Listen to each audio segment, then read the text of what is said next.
రవి గారు వెల్కమ్ అండి. హలో. బూతుల పురాణం అంటే మనం గమనిస్తున్నాం, అంటే లేడీస్ అని కూడా చూడకుండా తిట్టడం. గత శాసనసభలో కూడా ఇలాంటివి జరిగింది. అప్పుడు రియాక్షన్స్ చాలా చూసాం. ఇప్పుడు మళ్ళీ అది రిపీట్ అవుతుంది. దాని గురించి రకరకాల రియాక్షన్స్ చూస్తున్నాయి. అరెస్టులు జరుగుతున్నాయి.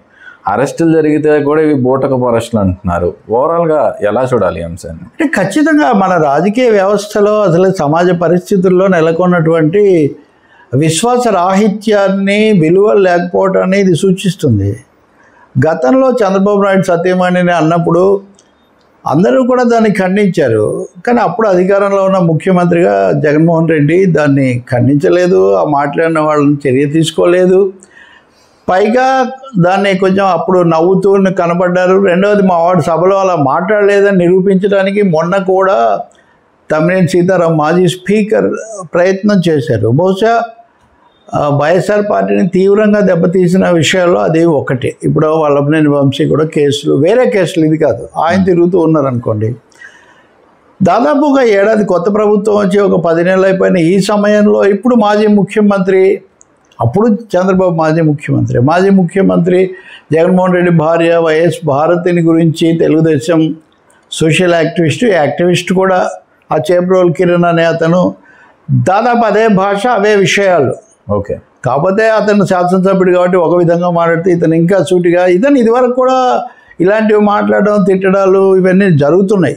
నాకు కూడా అలాంటి అనుభవం అతనితో ఉంది. కానీ నేను వాటిలోకి ఏమీ పోదలుచుకోలేదు. కానీ అంత అసహ్యకరంగా మాట్లాడిన తర్వాత వాటి మీద దుమారం రేగాక తెలుగుదేశం పార్టీ నాయకత్వం కూడా దాన్ని గుర్తించి కొంత నష్ట నివారణ చర్యలు తీసుకోవాల్సిన అవసరాన్ని గుర్తించింది. రెండవది, వాళ్ళ ప్రధానమైన వాదనే అది కదా, వీళ్ళు ఇలా మాట్లాడుతున్నారు, స్త్రీలను అగౌరవపరుస్తున్నారు అని. అందుకని వాళ్ళు తప్పనిసరిగా చర్య తీసుకున్నారు. అతను అరెస్ట్ చేశారు, కేసు పెట్టారు. ఇది జరిగింది. ఇక్కడ గుర్తించాల్సిన ఒక అంశం అంటే, మీరు అన్నారు లేడీస్ అని చూడకుండా, లేడీస్ అని చూసి మరీ తిడుతున్నారు మీరు. అది భువనేశ్వరి గారా, భారతి గారా, షర్మిల గారా, సునీత గారా, ఇంకా విడుదల రజన, రోజానా, బంగళపూడి అనిత, ఇదొక హీన క్షుద్ర సంస్కృతిది. కుటుంబాల మధ్య వైరాలు ఉంటే స్త్రీల మీద చేయటము, బూతులు తిట్టడము. నేను ఎప్పుడు అది చెప్తూ ఉంటా ఒక మాట. మహేంద్ర రామ్మోహన్ రావు అని పెద్ద రచయితున్నాడు. మా దగ్గర అందరూ పండితులే, కానీ పంచాయతీ వస్తే మటుకు ఆడవాళ్ళని లాగాల్సిందే అని. అంటే ఇది ఒక, మనము చట్టసభల్లో వాళ్ళకి 30%, 33% ఇవ్వం, తిట్లలో మటుకు 200% ఇస్తాం. ఇది ఒక చాలా వికృతమైన ఒక వాస్తవం. మరీ ముఖ్యంగా తెలుగుదేశం వైసీపీ తగాదాల్లో ఈ మహిళలను తీసుకొని రావటం, వాళ్ళకి ఏవేవో అంటగట్టడం, ఆరోపించడం ఒకటైంది. దాన్ని చేబ్రోల్ కిరణ్ కాదు, బూతు కిరణ్ అన్నాను నేను. అందుకే దాని మీద అందరూ ఆగ్రహం వ్యక్తం చేశారు. అది మంచి విషయమే. అధికార పార్టీ కూడా స్పందించింది, అరెస్ట్ చేశారు. ఓకే. కానీ అరెస్ట్లు ప్రాపర్ కాదు, ఏదో ఇక్కడ అదే అంటే ఇక్కడ ఆ బురద, బూతుల బురద కాకుండా రాజకీయ బురద, మీడియా బురద ఇక్కడ అదనంగా ఇది మనకు చాలా విసుగు తెప్పిస్తుంది. నిన్న సాయంత్రం నుంచి కొన్ని ఛానల్స్లో పెద్ద ప్రసారం, అప్పుడు అనలేదా, ఇప్పుడు అనలేదా, ఇది చాలా గొప్ప విషయం కాబట్టి అరెస్ట్ చేశారు, అంతకుముందు వాళ్ళు లేరని వాళ్ళ మీద దాడి.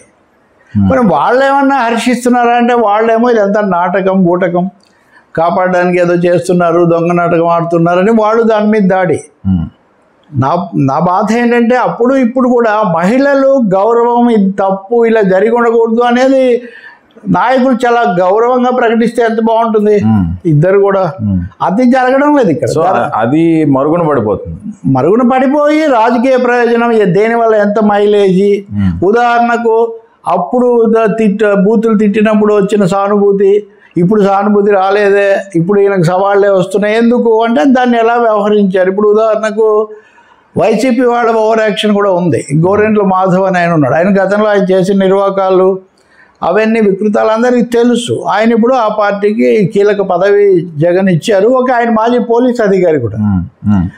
ఆయన కిరణ్ అనే అతన్ని పట్టుకొని పోతుంటే ఆ వాహనానికి ఏదో అడ్డెళ్ళారు, అది ఇది అక్కడ కొంచెం మొత్తానికి ఒక అలజడి ఏదో సృష్టించారు. అతన్ని అరెస్ట్ చేసి కేసు పెట్టి పోలీసులకు పంపించారు, కోర్టుకు పంపించారు.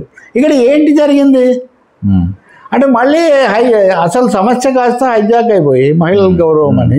షర్మిల, భారతి పరస్పరం కుటుంబ విషయాలు అంత తీవ్రంగా అనుకున్న వాళ్ళు కూడా ఆమె ఖండిస్తూ ముందుకు వస్తే అది లెవెల్ చూపిస్తుంది. అది చూపిస్తుంది కదా. కాబట్టి ఇక్కడ కావాల్సింది ఏంటంటే మహిళలను గౌరవించడం, అది సామాజిక బాధ్యత, విలువలు, మన కుటుంబాలు చాలా చెప్తాము. కాబట్టి ఆ అంశం పోగొట్టి ఇప్పుడు మీడియా మిత్రులు కూడా, ఒక ఆయన అయితే తెలుగుదేశానికి వీర భక్తుడే, అసలు ఈ చేతగాని ప్రభుత్వం అని పెట్టాడు. ఎందుకనంటే వాళ్ళందరూ ఏం చేయలేదు, మీరేమో అరెస్టులు చేస్తున్నారు అని. అప్పుడు అరెస్ట్ చేయలేదు, అప్పుడు చేయలేదు, మీరు ఇప్పుడు చేస్తున్నారని. పోనీ నిజంగా అద్భుతంగా చేశారు అని గొప్ప విషయం అని అందామా అంటే నిజంగా జగన్ ఈ విషయం నేర్చుకోవచ్చు. కానీ అదే సమయంలో ఇదే కిరణ్ మీద ఇంకో 2 కేసులు అంతకుముందు ఉన్నాయి. మాజీ మంత్రి విడుదల రజనీ అన్నప్పుడు, ఇంకెవరినో అన్నప్పుడు కేసులు ఉన్నాయి. కేసులున్నా అప్పుడేమీ వాళ్ళు చేయలేదు. ఇప్పుడు వీళ్ళు వచ్చి కూడా 10 నెలలు అయినా ఇంతకుముందు ఏం చేయలేదు. ఓకే. అలాగే వైసీపీ వాళ్ళు కూడా మీరు మా వాళ్ళైనా అరెస్ట్ చేస్తారు, మీ మీద కూడా పెడతామని పెట్టారు, అరెస్టులు ఏం చేయలేదు. కాబట్టి రాజకీయ కోణమే అయిపోతుంది. కానీ ఇక్కడ మీడియా కూడా బాధ్యతతో, సంయమనంతో వ్యవహరించే బదులు వాళ్ళు మాజీ న్యాయాధికారులను తెచ్చి కూర్చోబెడితే వాళ్ళు ఇంకా రెచ్చిపోయి మాట్లాడుతున్నారు. ప్రమోద్, ఇది చాలా ఆశ్చర్యకరం. ఇప్పుడు పోసాని కృష్ణమురళి, మాలాంటి వాళ్ళం ఎప్పుడైనా ఎవరైనా ఒకటే మాట్లాడుతున్నాం, మాకేం సమస్య లేదు. కానీ పోసాని కృష్ణమురళి మాట్లాడినప్పుడు కూడా తప్పని చెప్పాం, ఎందుకు అంత రెచ్చిపోయి బూతులు మాట్లాడడం అని. కానీ ఆయన మీద 20 రోజుల పాటు తిప్పారు, ఎటకేళ్ళకి విడుదలయ్యారు, మళ్ళీ ఇలాంటి కేసు ఒకటి ఏదో పెట్టారు.